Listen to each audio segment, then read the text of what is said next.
Wendy's mom hates me, LA made me, and Potomac might remember me.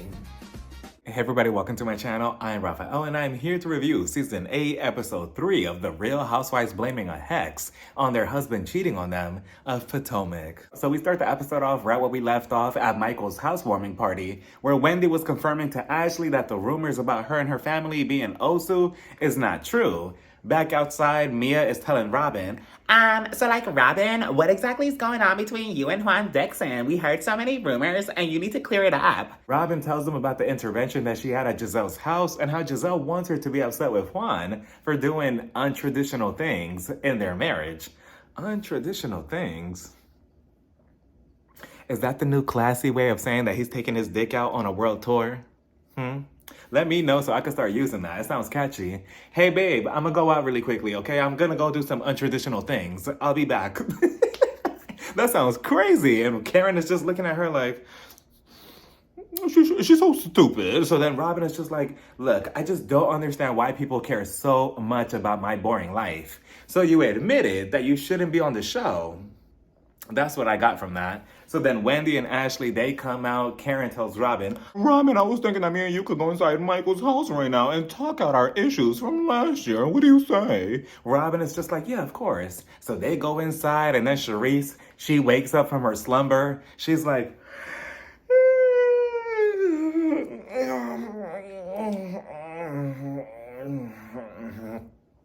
where am I? Oh, we're still filming. So Wendy, I heard that you're coming out with a show or something.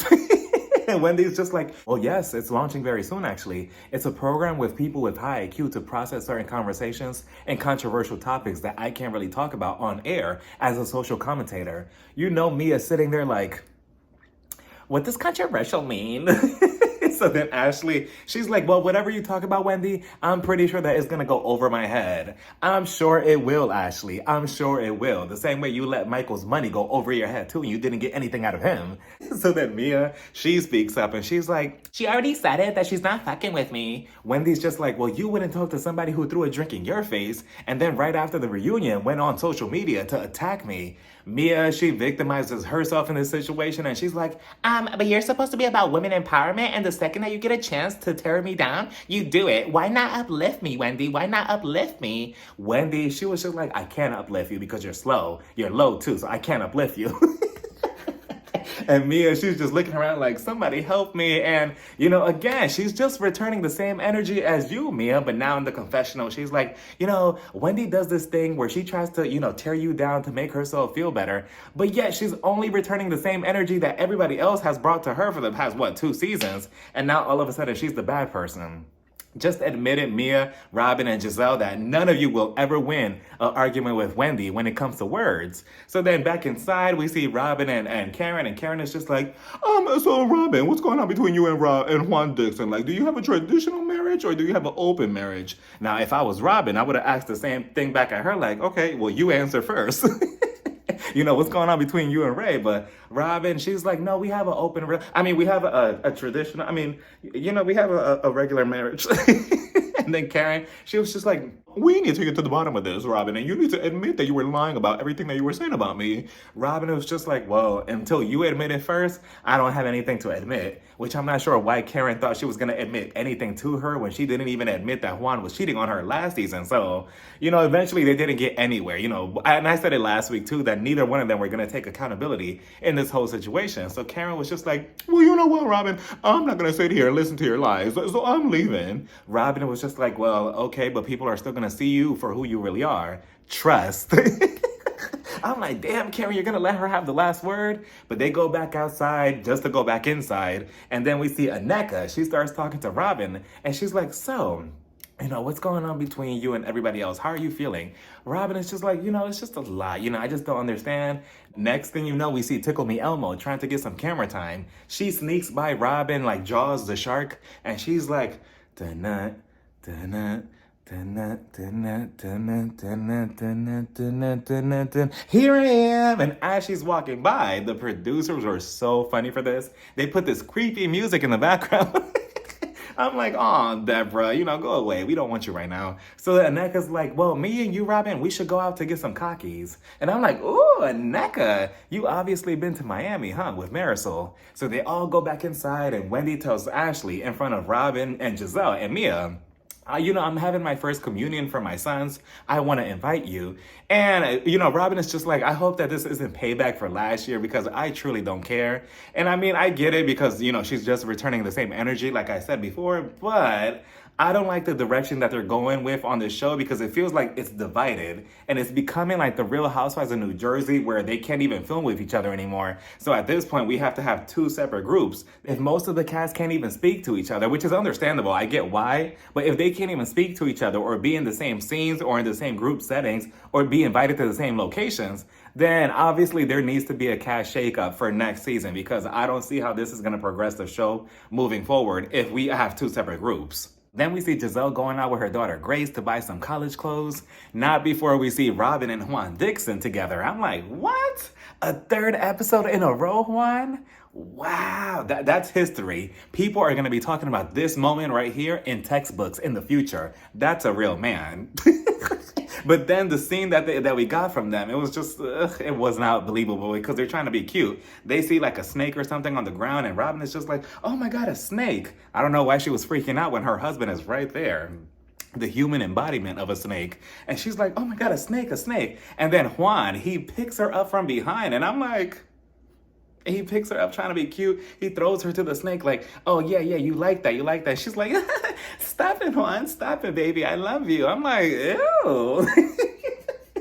Not buying it. If I was Robin, I would have been like, get the fuck off me. Put me down, you cheating motherfucker.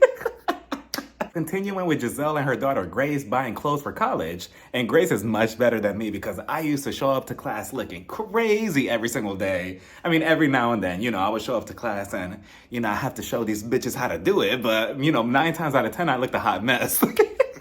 So she's better than me. Giselle is asking her about her prom dress, the college parties. How exactly do you dance at prom? She's like, do you dance like this?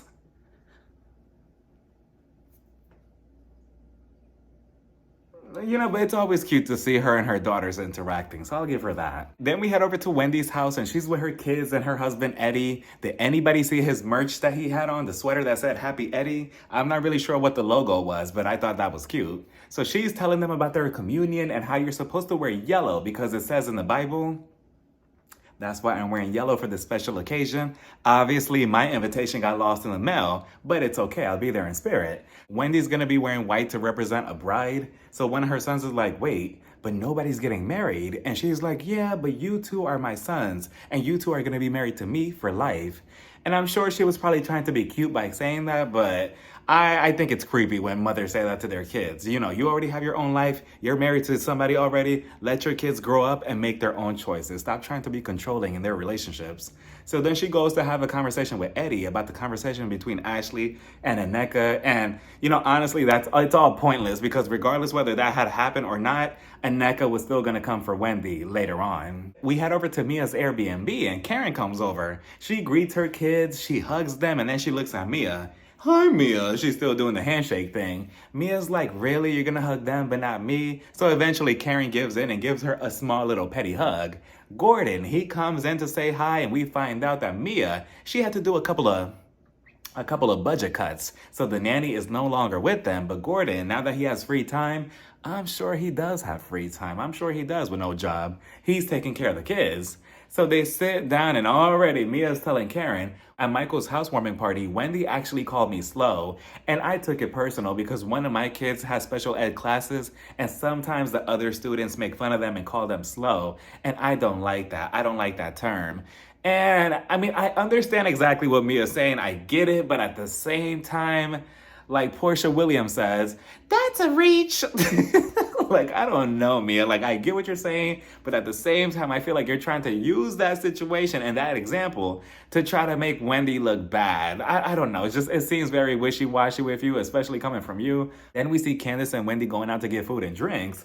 Wendy lets her know that she has a friend who works down the street coming to join them. And then we're introduced to the one and only, the Sesame Street Slayer, aka Kiarna, aka the new friend of the show, aka the woman who was beating up Deborah in that one video video that leaked not too long ago. They got into a huge brawl. It was a whole thing, right? And I do wonder if they're going to show any of that footage this season, or are we just going to pretend like it never happened?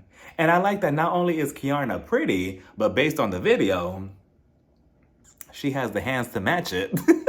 So she sits down, she introduces herself to Candace. Wendy goes on to tell them about what Ashley told her about the conversation that she had with Nneka. Candace is not new to this, and in the confessional, she says that anytime that Ashley goes up to anybody in this group trying to give them any information, she's doing it from a messy standpoint to cause trouble. So I don't know why Wendy doesn't open up her eyes and see that. So we get to the church for the communion of Wendy's sons, and I was waiting for the creepy Salt Lake City music to play in the background,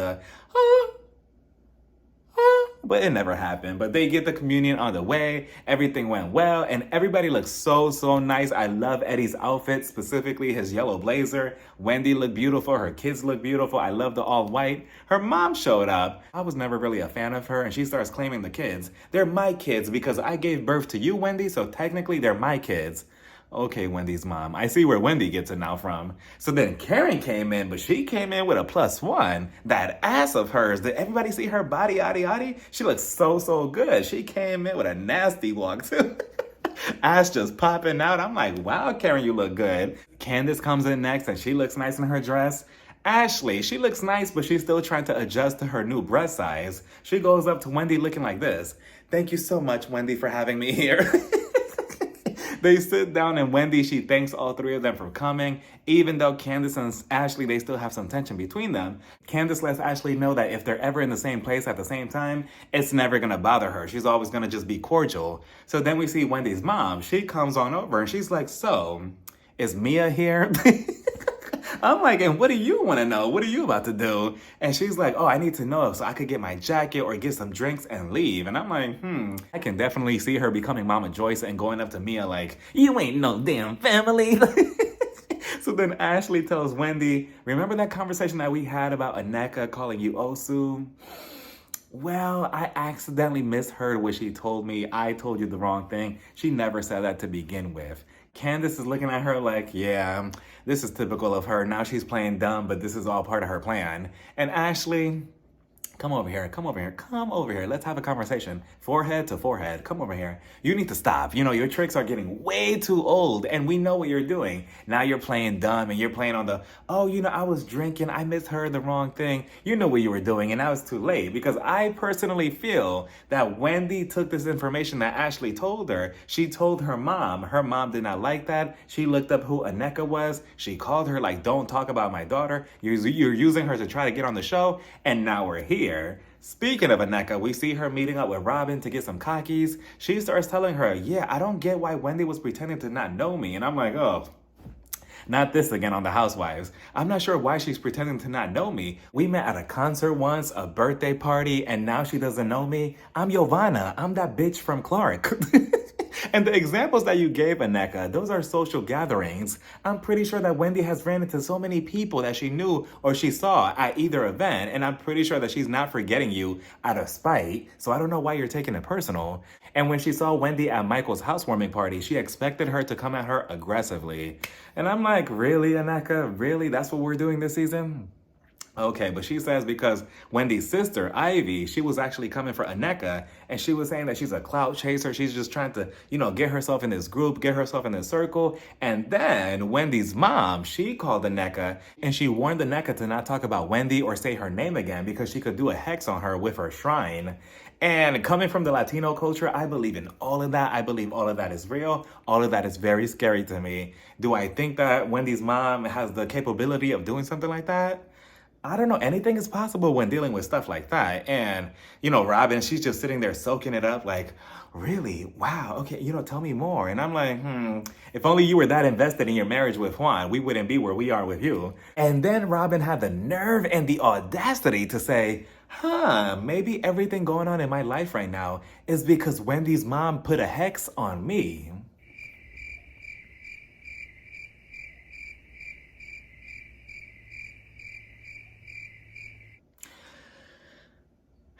Robin, you know what? We'll end the video right here. Because Robin, oh my goodness. But did anybody see the preview to next week's episode? Juan is showing up to his first group gathering.